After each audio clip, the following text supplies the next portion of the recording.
এই গণৰাজ্য দিৱসৰ কিছু কাৰ্যসূচী খুব উলহ মালহেৰে আমি উদযাপন কৰাৰ ব্যৱস্থা গ্ৰহণ কৰিছোঁ। আজি এই কাৰ্যসূচীত আমাৰ ইছলামপুৰ বানাত মাদ্ৰাছাৰ প্ৰতিগৰাকী ছাত্ৰীয়ে তোমালোকে অংশগ্ৰহণ কৰা প্ৰতিটো কাৰ্যসূচীত অংশগ্ৰহণ কৰা বাধ্যতামূলক হ'ব। ইয়াৰ লগতে মই বৰ বিশেষ দীঘলীয়া নকৰি আজি যিহেতুকে প্ৰথম আমাৰ কাৰ্যসূচী হ'ব পতাকা উত্তোলন, গতিকে এই পতাকা উত্তোলনত আমি নিমন্ত্ৰণ কৰি আনিছোঁ। তোমালোকে হয়তো জানিছা যে আমাৰ ইছলামপুৰ বানাত মাদ্ৰাছা এক ব্যতিক্ৰম ধৰ্মী শিক্ষানুষ্ঠান, য'ত আমাৰ মাদ্ৰাছা শিক্ষা সদৌ অসম তঞ্জিম মাদাৰিছে কৌমিয়া তঞ্জিম বৰ্ডৰ অধীনত শিক্ষা প্ৰদান কৰাৰ সমান্তৰালকৈ যে হায়াৰ ছেকেণ্ডেৰী হাইস্কুল শিক্ষা ব্যৱস্থা, এই হাইস্কুললৈকে আমাৰ শিক্ষা ব্যৱস্থাৰ আমি কাৰ্যসূচী হাতত ৰাখিছোঁ। গতিকে অনাগত দিনত আমাৰ ইয়াৰ পৰা মৌলানা হোৱাৰ সমান্তৰালভাৱে আমি আধুনিক শিক্ষাৰে প্ৰতিগৰাকী ছাত্ৰীক আমি doctor, engineer, professor, IPS officer, ACS officer ইত্যাদি, অৰ্থাৎ তেওঁলোকে সেইটো খোজত যেন আমি আগবঢ়াই দিব পাৰোঁ, এইটো প্ৰয়াসে আজি আমাৰ এই ইছলামপুৰ বানাত মাদ্ৰাছা প্ৰতিষ্ঠা কালৰে পৰা আমাৰ কাম চলি আছে আৰু চলি গৈ থাকিব। তোমালোকে সকলোৱে জানা আমাৰ প্ৰতিষ্ঠা কালত যি দুজন উচ্চ শিক্ষিত ব্যক্তিয়ে আমাৰ এই অঞ্চলত এই শিক্ষাৰ এই চাকি, শিক্ষাৰ এই বন্তি প্ৰজ্বলন কৰিছিলে, সেইসকল তোমালোকে জানা যে এজন আমাৰ মৰহুম হাতেম আলী চাহাব, তেখেত ইতিমধ্যে এন্তেকাল হৈছে। আন এগৰাকী আমাৰ অতি শ্ৰদ্ধাৰ আমাৰ লখিমপুৰৰ গৌৰৱ আলহাজ হজৰত আলী চাহাব, তেখেত শাৰীৰিক অসুস্থতাৰ কাৰণে তেখেতে পৰৱৰ্তী অৱস্থাত নিজেই এই মাদ্ৰাছাৰ সক্ৰিয় সভাপতিৰ পৰা অৱসৰ লয়।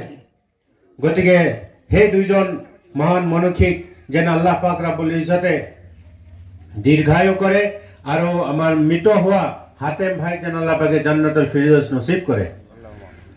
গতিকে আজি এই সভাখনত মই পলম নকৰাকে আমাৰ মাদ্ৰাছাৰ ছাত্ৰী সাবিনা বেগম, ক'ত আছে সাবিনা বেগম? আমাৰ মাদ্ৰাছাৰ ছাত্ৰী, তেখেতক মই অনুৰোধ জনাম যে আজি যিজন আমি আজি এজন বিশেষ মহিলা, মই এইটো কাৰণে আজি সেই মহিলাগৰাকীক নিমন্ত্ৰণ কৰি আনিছোঁ। তোমালোকৰ সন্মুখত থকা আমি যি RCC গৃহ ঘৰটো নিৰ্মাণ কৰিছিলোঁ, সেইজন মহিলা, সেইগৰাকী মহিলাৰ পুত্ৰ সন্তানে মাদ্ৰাছাৰ কাৰণে গোটেই চিমেণ্ট দি তেওঁ আমাৰ এই কামখিনি সম্পূৰ্ণ কৰি তুলিছে। ইয়াৰ উপৰি তেওঁ আমাক আৰু কথা দিছে যে হুজুৰ, আপোনালোকে আমাক আৰু যিমান দিন মাদ্ৰাছাৰ লগত কিবা এটা নহয় কিবা এটা কামত মাতিব বা সহায় সহযোগিতা বিচাৰিব, আমি নিশ্চিতভাৱে আমি সহায় সহযোগিতা কৰিম। গতিকে আল্লাহৰ নবীৰ দিনী অনুষ্ঠানৰ প্ৰতি থকা সঁচা ভালপোৱা এইটো কাৰণে কৈছোঁ যে আজি 100 টকা এটাৰ কাৰণে মানুহে মাৰ্ডাৰ হৈ যায়, কিন্তু সেইজন মহান ব্যক্তিয়ে 1 বেগ নহয় 2 বেগ নহয় প্ৰায় 50-60 বেগ চিমেণ্ট দি আমাৰ এই RCC গৃহৰ ছাদটো ঢলাত সহায় কৰিছে। গতিকে যিজন ব্যক্তিয়ে ইমানখিনি আল্লাহৰ নবীৰ অনুষ্ঠানটো ভাল পাইছে, সেইজনৰ মাতৃ বাৰু কিমান মহান হ'ব লাগিব। গতিকে সেইজন তেখেতৰ মাতৃক আমাৰ মাদ্ৰাছাৰ ছাত্ৰী সাবিনা বেগমৰ যোগেদি এখন ফুলাম গামোচাৰে প্ৰথমে সম্বৰ্ধনা জনাবৰ কাৰণে মই সাবিনা বেগমক আহ্বান জনাইছোঁ।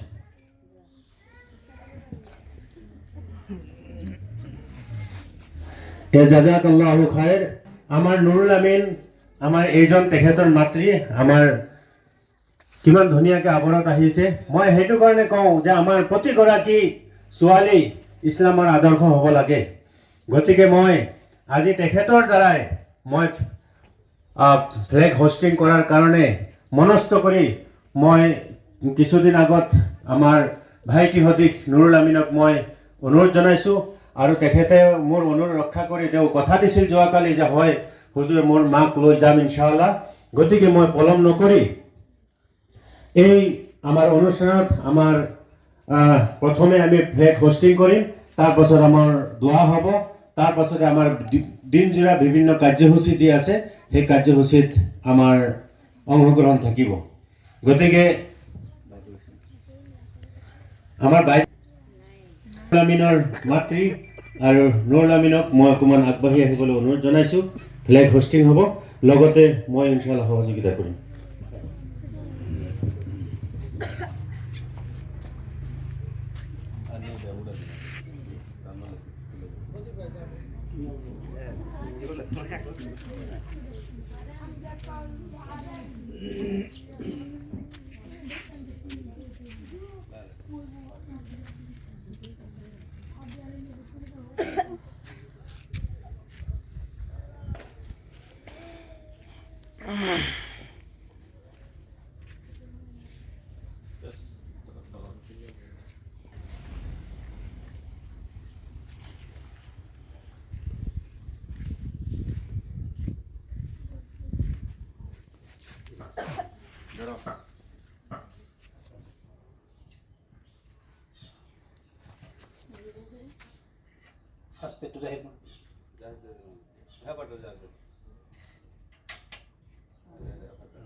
जनगण मन अधिनायक जय हे भारत भाग्य विधाता पंजाब सिंधु गुजरात मराठा द्राविड़ उत्कल बंग हिमाचल यमुना गंगा उच्चल जलधि तरंगा तब शुभ आशीष मागे तब शुभ आशीष मागे गाहे तब जय गाथा जनगण मंगलदायक जय हे भारत भाग्य विधाता जय हे जय हे जय हे जय जय जय सावधान विश्राम।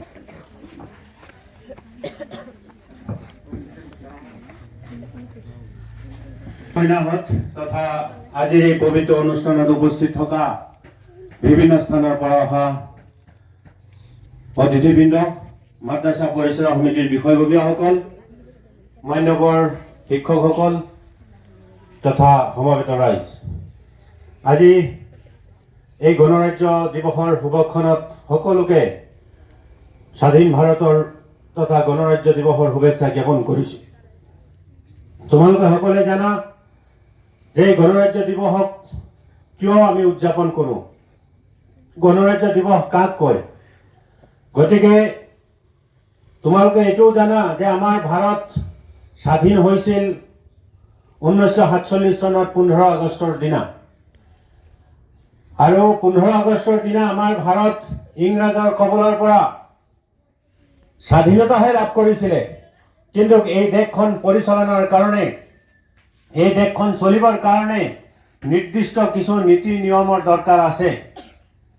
যেনেকে সাধাৰণতে মই তোমালোকক যদি কওঁ যে তোমালোকে আমাৰ যিটো কোনোবা এটা স্থানত আমি ঘৰ বনাওঁ, আমি যদি এঠাইৰ পৰা আন ঠাইলৈ গৈ আমি ঘৰ এখন সাজো, সেই ঘৰখনত আমি কেনেকে ৰাতিপুৱা আমি ভাত খাম, নে 11টা বজাত ভাত খাম, না 3টা বজাত ভাত খাম, সেইটো নিৰ্দিষ্ট এটা আমাৰ ফৰ্মুলা থাকে। ঠিক তদ্ৰুপ বুলিয়েই ধৰা যে আমাৰ দেশখন যদিও স্বাধীনতা লাভ কৰিছিলে, কিন্তু আমাৰ দেশখন পৰিচালনাৰ কাৰণে দেশখনৰ ৰজা কোন হ'ব, প্ৰজা কোন হ'ব, কাৰ নেতৃত্বত গোটেই দেশখন চলিব, কোনে নেতৃত্ব বহন কৰিব, কোনে MLA হ'ব, কোন মিনিষ্টাৰ হ'ব, কাক কাক লৈ আমাৰ দেশখন চলিব, দেশখন অকল হিন্দুসকলৰ থাকিব নে মুছলমানৰ থাকিব নে খ্ৰীষ্টানৰ থাকিব, দেশখনৰ কালচাৰ কি হ'ব, বিভিন্ন দিশ সাঙুৰি আমাৰ এটা যিটো নেকি সংবিধান, এই সংবিধান প্ৰণয়ন এটা খচৰা কমিটি বনোৱা হয়। আৰু সেই সংবিধান প্ৰণয়নৰ খচৰা কমিটিৰ যি অধ্যক্ষ আছিলে আম্বেদকাৰ ডাঙৰীয়া, সেই আম্বেদকাৰৰ নেতৃত্বত সমগ্ৰ তেখেতৰ লগতে যি আৰু টিম আছিলে, সেই টিমে মিলি প্ৰায় 3 বছৰ পাছত অৰ্থাৎ 1950 চনৰ 26 জানুৱাৰী দিনা 1950 চনৰ 26 জানুৱাৰী দিনা এই সংবিধানখন এপ্ৰুভিত হোৱাৰ পাছত, প্ৰমাণিত হোৱাৰ পাছত এই সংবিধানখন আনুষ্ঠানিকভাৱে ঘোষণা কৰা হয় 1950 চনৰ 26 তাৰিখে। গতিকে সেই তেতিয়াৰ পৰা ভাৰত আমাৰ এখন গণতন্ত্ৰ দেশ আৰু ৰাইজৰ দ্বাৰা পৰিচালিত, ৰাইজৰ দ্বাৰা চলিত, ৰাইজৰ ভোটৰ দ্বাৰা বনোৱা এখন চৰকাৰৰ দ্বাৰা আমাৰ ভাৰত পৰিচালিত হ'ব।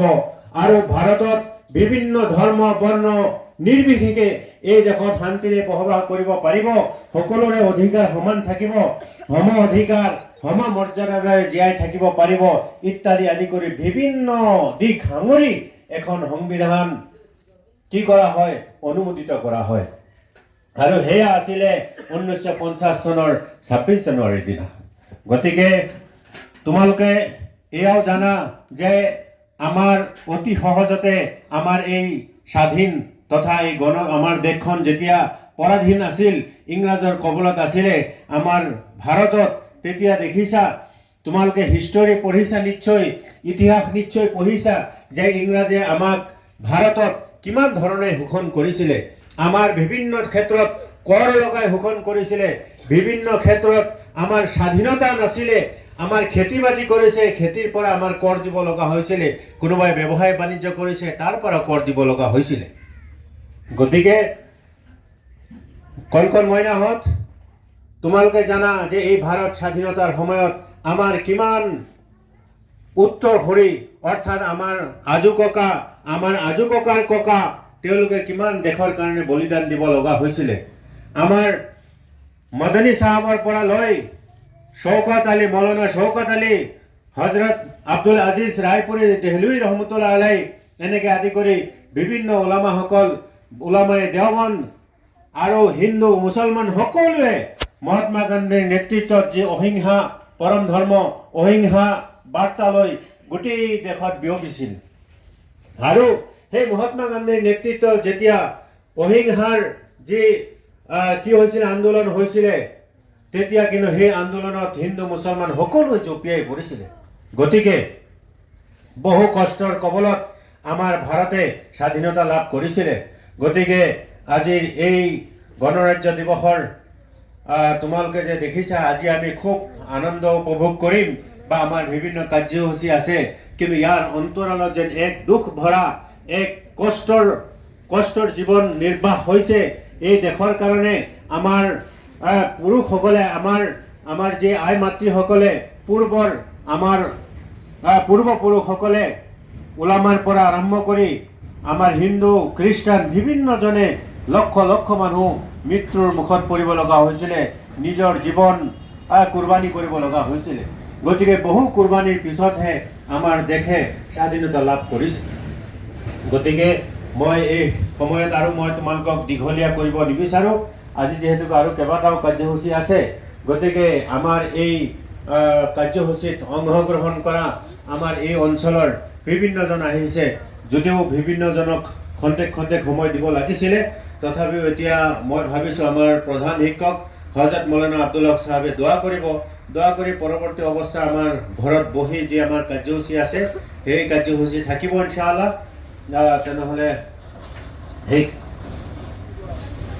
কাৰ্যসূচীত আমি আগবাঢ়ি যাবৰ কাৰণে মই প্ৰথমেই আমাৰ প্ৰধান শিক্ষক হজৰত মৌলানা আব্দুল হক চাহাবক মই দোৱা কৰিবৰ কাৰণে আৰু সকলোৰে মংগল হওক তাৰ কাৰণে দোৱা কৰিবৰ কাৰণে মই আহ্বান জনাই মই মাইক্ৰফোনটো আগবঢ়াই দিছোঁ।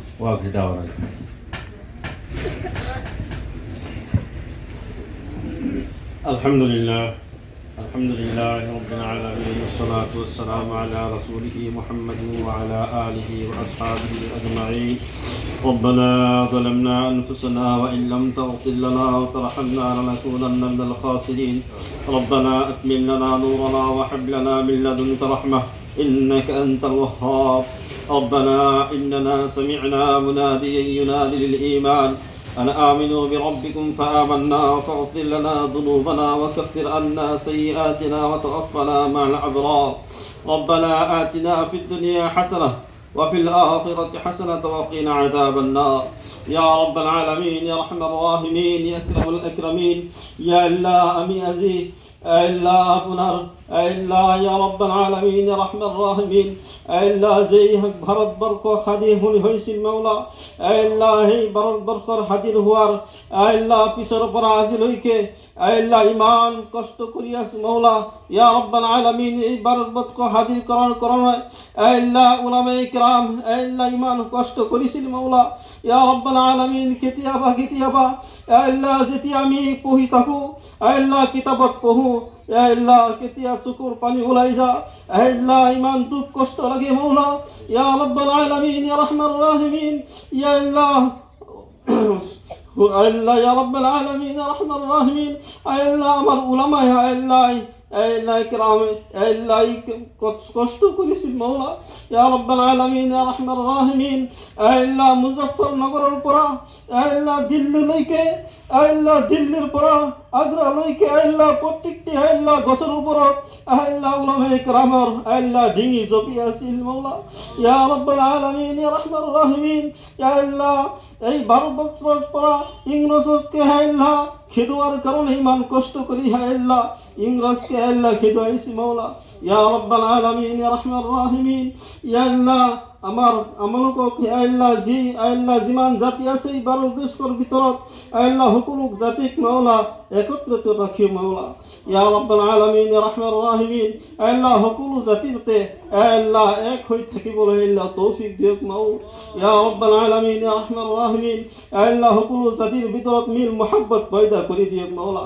আল্লাহ কোনো জাতিৰ যাতে আল্লাহ কাজ্জা ঝগড়া ফাসাদ না হয় মাওলা ইয়া রাব্বাল আলামিন ইয়া রাহমার রাহিমিন আল্লাহ আমলকক মাফ করে দিয়ক মাওলা ইয়া রাব্বাল আলামিন ইয়া রাহমার রাহিমিন ইয়া আল্লাহ খাস করে মাওলা আল্লাহ আমলকক আল্লাহ দুনিয়ার পর রুখসতর সময় আল্লাহ পবিত্র কালিমে তাইয়্যিবা লা ইলাহা ইল্লাল্লাহ মুহাম্মাদুর রাসূলুল্লাহ পাক করিয়া দুনিয়াত রুখসত পর গুরুসত করিব মাওলা সুবহান রাব্বিকা রাব্বিল ইজ্জাতি আম্মা ইয়াসিফুন ওয়া সালামুন আলাল মুরসালিন ওয়াল হামদুলিল্লাহি রাব্বিল আলামিন আমিন বিরহমাতিকা ইয়া রাহমান